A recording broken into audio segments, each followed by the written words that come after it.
आपको क्या लगता है कि गंडापुर ने जो अलीमा खान पर इल्जामात लगाए हैं, कौन सच बोल रहा है, कौन झूठ बोल रहा है? क्या वाकई गंडापुर साहब की कुर्सी खतरे में है?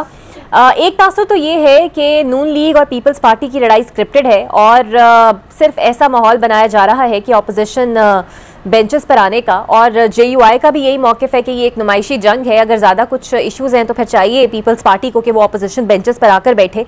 आपको क्या लगता है, असल हक़ाइक़ क्या है? देखिए, मसाइल तो बहरहाल ये गैर फितरी इत्तेहाद है पीपल्स पार्टी और PMLN का। कितना अरसा ये कायम रहता है ये तो बिठाने वालों के ऊपर है जिन्होंने इनको इकट्ठे बिठाया। बहरहाल पाकिस्तान पीपल्स पार्टी इस निज़ाम के अंदर आइनी ओहदों के साथ जुड़ी हुई है और पीपल्स पार्टी अपना ड्यू शेयर ले रही है कि उन्होंने कहा अपने हुकूमत को सपोर्ट किया है और उसके नतीजे में उन्होंने अहम आइनी ओहदे लिए हैं। लेकिन ये स्क्रिप्टेड अगर हम इसे कहें तो वो ऐसा तो नहीं है, क्योंकि जो पंजाब में PMLN की गवर्नमेंट कर रही है या मरीम नवाज शरीफ साहबा जो इशू रेज़ कर रही हैं, उसके ऊपर जो इम्पॉर्टेंट एलिमेंट है वो बेसिकली ये है कि वो उसको ये इस्टेब्लिश करने की कोशिश कर रही हैं कि पंजाब के अंदर पंजाब का मुकदमा PMLN लड़ेगी और कोई दूसरी जमात नहीं लड़ सकती। बिल्कुल ठीक। और आपको क्या लगता है कि गंडापुर ने जो अलीमा खान पर इल्जामात लगाए हैं, कौन सच बोल रहा है, कौन झूठ बोल रहा है? क्या वाकई गंडापुर साहब की कुर्सी खतरे में है? नहीं, मैं नहीं समझता। वो गंडापुर साहब के मसाइल बहुत से हैं और इवेंचुअली शायद उनको ये कुर्सी से आदत होना पड़े, लेकिन कम से कम इस इशू के ऊपर तो मुझे नहीं लगता कि इमरान खान साहब फौकियत देंगे अपनी हमशीरा को गंडापुर साहब के ऊपर। वो अलग बात है कि गंडापुर साहब के चंद मसाइल अपनी जगह हैं।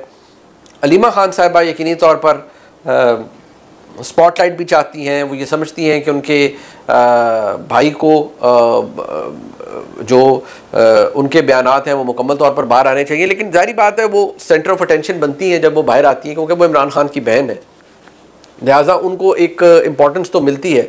लेकिन इस चपकलिश के अंदर अगर हम ये कहें कि गंडापुर साहब की सीट एट स्टेक लग गई है, चंद लोगों का ख्याल है कि लगी हुई है एट स्टेक, लेकिन गंडापुर साहब कभी भी ये बातें मीडिया के ऊपर आकर इमरान खान साहब की मर्जी के बगैर नहीं कर सकते थे। आफ्टर ऑल वो इमरान खान साहब की हमशीरा के हवाले से बात कर रहे थे जो गंडापुर साहब ने की है।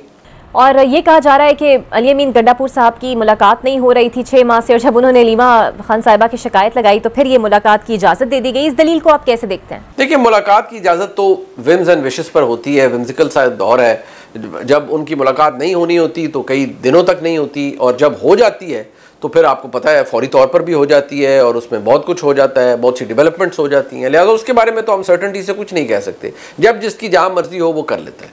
आपके ख्याल में मुझे बानी PTI की रिहाई कैसे मुमकिन होगी, क्योंकि तहरीक चल नहीं रही, कुछ नजर आ नहीं रहा, और क्या बानी को अंदाजा है कि अब बाहर डायनामिक्स खासे तब्दील हो गए? देखिए, वो बाहर कैसे निकलेंगे इसका कोई डेफिनेट आंसर तो किसी के पास शायद नहीं है, लेकिन इस माहौल के अंदर तो अभी नज़र नहीं आता। कम से कम जो ग्राउंड रियलिटीज़ हैं वो तो ऐसी हैं कि जो हमें ये बताती हैं कि फ़िलहाल इमरान खान साहब के बाहर निकलने का कोई उस तरह से चांस नज़र नहीं आ रहा। लेकिन वक्त बदल सकता है, हालात बदल सकते हैं, कोई ऐसा मुद्दा बन सकता है, कोई ऐसा चीज़ें हो सकती हैं जो चीज़ें तब्दील कर जाएं और हालात तब्दील हो जाएं। मैं पॉसिबिलिटीज़ की बात कर रहा हूँ, लेकिन अगर मैं आज की ग्राउंड रियलिटी को देखूँ तो मुझे इमरान खान साहब की रिहाई अभी दूर दूर तक नज़र नहीं आ रही। और बैरिस्टर सैफ का दावा अगर आपकी नज़र से गुजरा हो तो वो कहते हैं कि एस्टैब्लिशमेंट और PTI के दरमियान मामलात हल होते हुए नज़र आ रहे हैं और अनकरीब तनाज़ा ख़त्म हो जाएगा। आपको कुछ इस बयान में दमखम नज़र आता है? देखिए, ये बातें तो हम पिछले 2-2.5 साल से सुन रहे हैं, लेकिन बहुत से लोगों ने इस पर बात की कि तनाज़ा ख़त्म हो जाएगा, ये हो जाएगा, वो हो जाएगा, लेकिन नहीं हुआ। और अगर ऐसा कुछ हो रहा है तो उसके बारे में बात की जा रही है, कोशिशें ज़रूर कुछ लोगों ने की होंगी, अब भी कर रहे होंगे, लेकिन जो जहाँ डिसाइड होना है वो मेरे ख्याल में बैरिस्टर, बल्कि मुझे यकीन है वो बैरिस्टर सैफ साहब के पे ग्रेड से बहुत ऊपर की बात है। और आजकल जो ये बातें हो रही हैं कि शायद बानी को किसी और जेल में मुंतकिल किया जा रहा है, कोई और जगह तैयार की जा रही है, इसमें कितनी सदाकत है? देखिए, अब तो ये बात जो वज़ीरे पार्लिमानी अमूर हैं उन्होंने कंफर्म कर दी है कि इस्लामाबाद की नई डिस्ट्रिक्ट जेल बन रही है और इमरान खान साहब और उनकी अहलिया को वहाँ पर शिफ्ट किया जाएगा। ये अब ये उन्होंने कंफर्म कर दिया, लिहाजा हमें इस पर यकीन करना चाहिए कि जो वज़ीर मौसूफ फरमा रहे हैं वो दुरुस्त बात होगी, क्योंकि इसकी कन्फर्मेशन तो अब उन्होंने दे दी है। बहुत शुक्रिया मनी फारूक साहब।